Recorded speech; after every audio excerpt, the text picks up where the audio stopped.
Hello students, मैं विशाल गुप्ता आपका teacher. इस वीडियो में मैं आपको क्लास 12 सब्जेक्ट मैक्रो इकोनॉमिक्स का जो हमारा चैप्टर चल रहा है बैंकिंग वाला, उसका आज जो टॉपिक डिस्कस करेंगे हम करेंगे प्रोसेस ऑफ मनी क्रिएशन। ठीक है, process of money creation. Students, ये मेरी मैक्रो इकोनॉमिक्स की इस सेशन की 2022-23 की 21st वीडियो है। इससे पिछली 20 वीडियो में मैं इसके पीछे टॉपिक और बाकी चैप्टर करवा चुका हूं। आप मेरे चैनल को सब्सक्राइब कर लीजिए और वहां से ये टॉपिक्स देख लीजिए। चलिए बात करते हैं अब process of creating money. Money creation bank कैसे करता है, क्योंकि हमें पता है जो सेंट्रल बैंक है वो करेंसी इशू करता है, नोट्स इशू करता है, पेपर नोट्स इशू करता है। ठीक है, लेकिन सप्लाई कमर्शियल बैंक भी मनी की करता है, बट बाय क्रिएटिंग मनी। वो नोट नहीं छापता, वो क्रेडिट मनी क्रिएट करके इकोनॉमी में मनी को क्रिएट करता है। उसके एक एक लाइन को, सेंटेंस को मैं पढ़ते देता हूँ। मैंने इसको 9 स्टेप्स में बनाया है और आप 9 सेंटेंसेस ये याद कर लीजिए, आपको अच्छी तरह समझ आएगा। तो चलिए बात करते हैं। सबसे पहले पहला स्टेप क्या है? Bank receives cash deposit from people, these are called primary deposit. ठीक है जी, मतलब क्या हो गया कि बैंक को क्या मिलता है? नंबर 1 में बैंक को रिसीव होते हैं कैश डिपॉजिट। कैश डिपॉजिट जैसे हम लोग जनरल पब्लिक है, हम लोग पैसा जमा कराते हैं बैंक में, कमर्शियल बैंक में, तो बैंक को क्या मिल गया? Cash deposit. और बैंक के लिए वो क्या चीज होती है? यदि मैंने तो बैंक में पैसा जमा कराया है, बैंक के लिए वो प्राइमरी डिपॉजिट है। बैंक के लिए क्या है? वो primary deposit. Number 2, bank lends, bank lend money, bank उधार देता है मनी को। Bank lends money many times more than the cash reserve. Bank के पास जितना कैश रिजर्व होता है उससे कई गुना ज्यादा बैंक उसको क्या कर सकता है? उधार दे सकता है। किस तरीके से दे सकता है? तीसरे में पढ़िए, तीसरा सेंटेंस जो है, money bank lend money not in cash. वो कैश में नहीं देता, but in form of credit entry. वो किस में देता है? क्रेडिट एंट्री के फॉर्म में, in the books of the borrowers. जो लोन लेने वाला है उसकी बुक्स में बना के, मतलब उसका अकाउंट बना के उसमें क्रेडिट एंट्री डालता है। These credit entries are known as secondary deposit। तो वो क्रेडिट एंट्रीज क्या हो जाते हैं? सेकेंडरी डिपॉजिट्स हो जाते हैं। तो चलिए एक बार मैं ये तीनों को दोबारा रिपीट कर देता हूँ, हम स्टेप बाय स्टेप करेंगे। मैं 9 पॉइंट पहले बताया आपको, मैंने करवाने आपको 9 पॉइंट्स में मैंने इसको बनाया, 3-3 करके करते जाते हैं।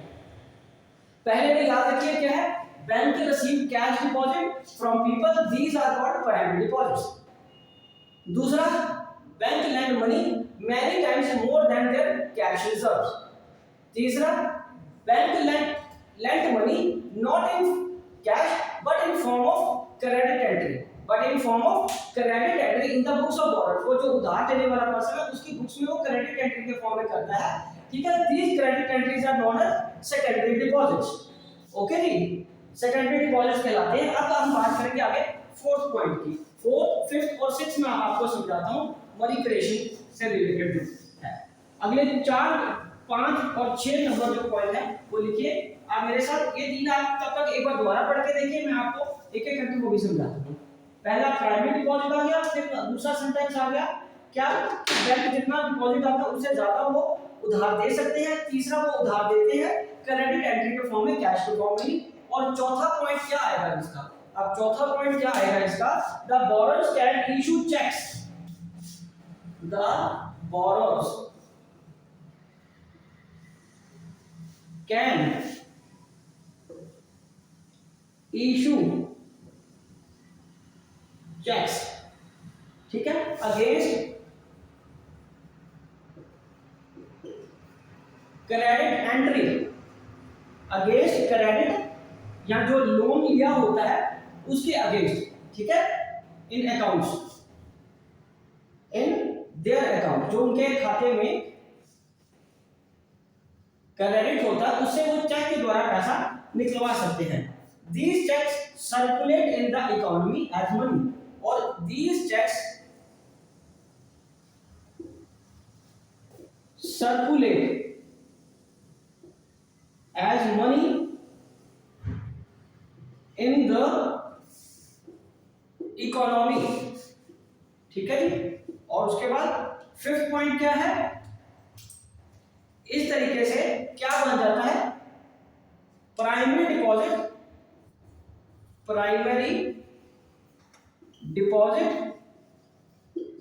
प्लस सेकेंडरी डिपॉजिट बन जाता है डिमांड डिपॉजिट। ये क्या बन जाता है? Demand deposit. ओके, तो कमर्शियल बैंक के पास ये टोटल क्या हो गया? डिमांड डिपॉजिट, राइट हो। और 6 पॉइंट क्या है? 6 पॉइंट में आप लिखेंगे total demand deposits, total demand deposits are many times more than the cash reserves।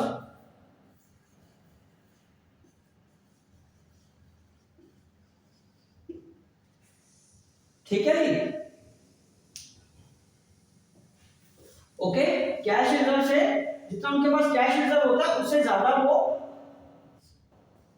Land कर सकते हैं मनी, ठीक है, डिमांड डिपॉजिट क्रेडिट कर सकते हैं, बिकॉज क्योंकि उनको पता है, दे न्यू या they know from their experience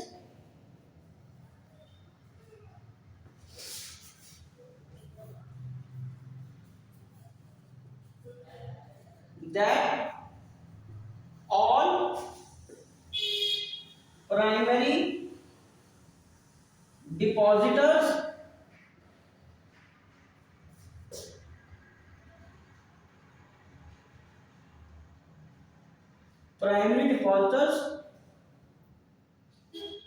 never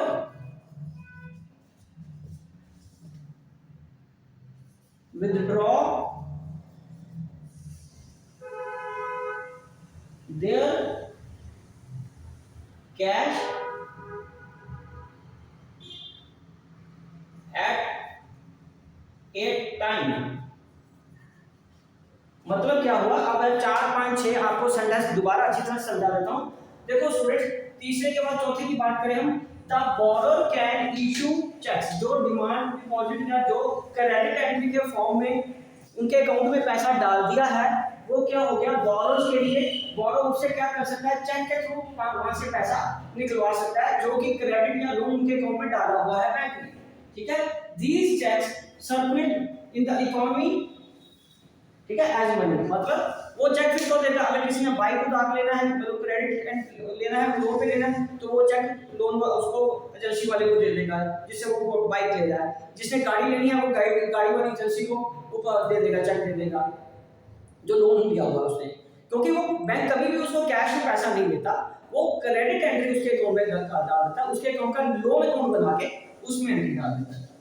उसके बाद दो तरह के डिपॉजिट होंगे, एक प्राइमरी डिपॉजिट, एक सेकेंडरी डिपॉजिट, और वो टोटल क्या कहलाते हैं? Demand deposit.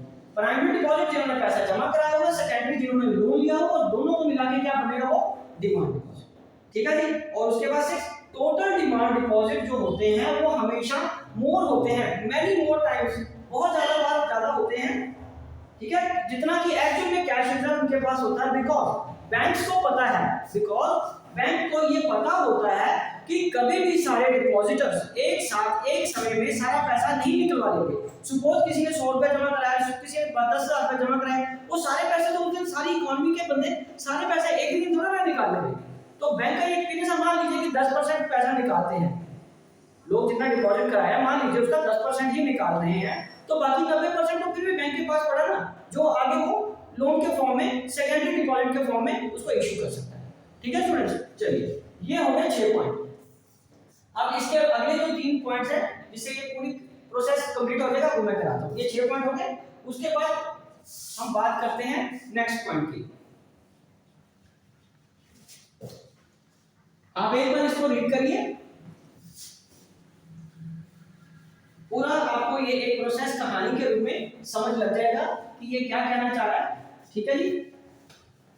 अब उसके बाद आ जाएगा आपका 7th पॉइंट। 7th पॉइंट वो क्या कह रहा है? 7th पॉइंट कह रहा है experience of the bank shows that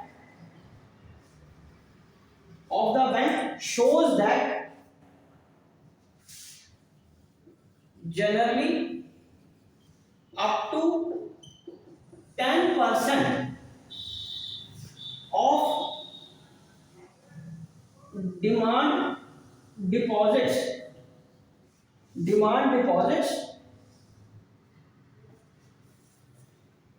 is withdrawn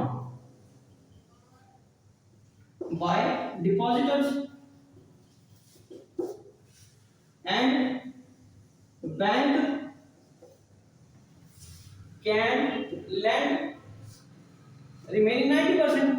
ये तो मैंने आपको पहले ही बताया, रिमेनिंग 90%। ठीक है जी।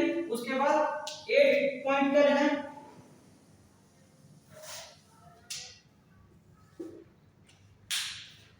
ऑल डिमांड डिपॉजिट्स, और जितने भी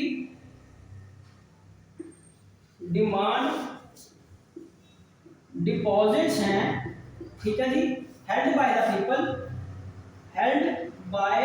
द पीपल, ठीक है जी, serve as money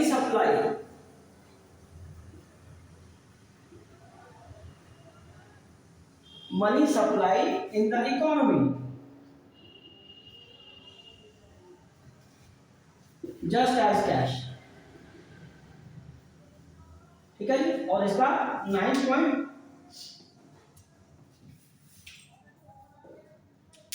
these demand deposits serve as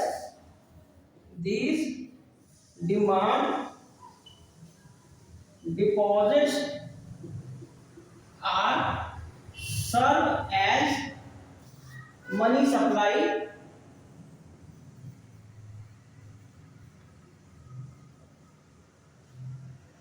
also called bank money.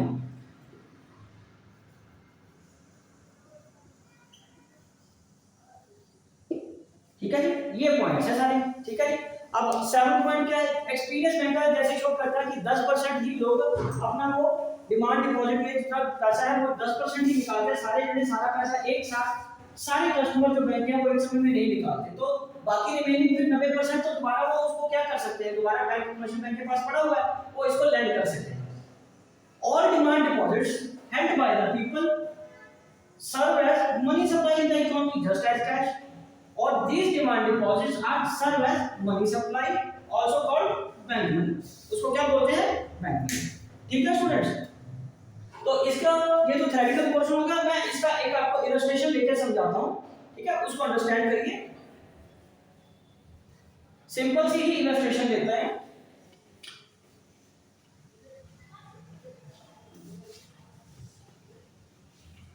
उसमें पहले एक प्राइमरी डिपॉजिट आएगा।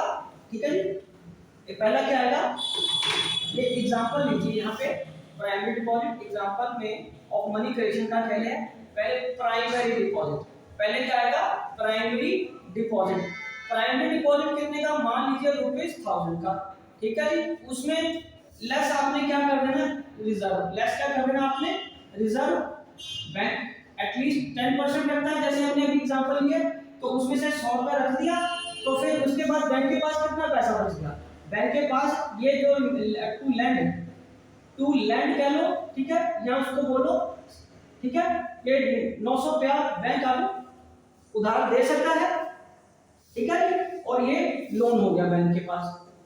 ठीक है जी। अब प्राइमरी डिपॉजिट तो 100 है, प्राइमरी डिपॉजिट कितना है उनके पास, 1000 रुपए का, 900 वो लैंड कर सकता है। अब सेकंड ट्रांजैक्शन में क्या होगा, सेकंड ट्रांजैक्शन के में बैंक के पास दो बन जाएंगे, दो अकाउंट हो जाएंगे, एक हो जाएगा प्राइमरी डिपॉजिट का, दूसरा सेकेंडरी डिपॉजिट का।